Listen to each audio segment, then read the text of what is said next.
আমরা একটা জিনিস মনে করি আর কি, যে মানুষের ক্ষমতা আইগেছে কাল নাই, টাকা আইগেছে কাল নাই। কেউ যদি কিছু একটা করে যায়, ওটা 10 বছর, 20 বছর, 50 বছর, 100 বছর হয়ে যাবে।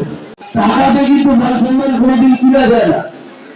এই যে তোমার এরকম সময় হয়ে আসা আদর, এটা টাকাতে কাজে হবে। কত লোকের কত টাকা আছে, কিন্তু এই জিনিসটা নেই। এই জন্য দর্শনা দোয়া করবেন, এরকম চাওয়া আছে না। আমরা আপনাদের কিছু একটা কথা বলি, সৃষ্টিকর্তা আমাদেরকে এখন যে একটা সুযোগ দিয়েছে, এটা আমাদের কাছে আমানত।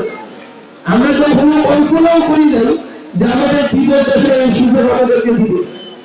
আমরা এই আমানতটাকে রেখে মানুষের জন্য যা কিছু করা যায়, লিগালি লজিক্যালি আমরা সেগুলো করার সর্বোচ্চ চেষ্টা করবো। বিসর্জন পরিবার যদি আগায় যায়, তাহলে তোমার আগায় যাবে।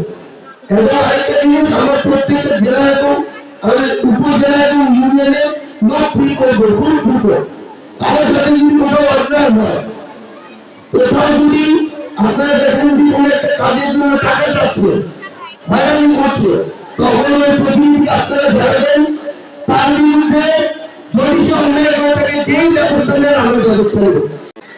এটা আমরা খুব দ্রুত ঠিক করবো। আপনারা দেখতে পেরেছেন, আমরা আসলে দুঃখিত, আমাদের হ্রাস করে আমরা রাখতে পেরেছি। খুব দ্রুত আবার আপনার সাথে দেখা হবে।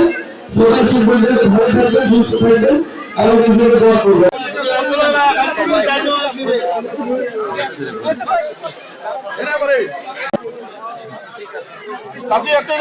এদিকে চাচি,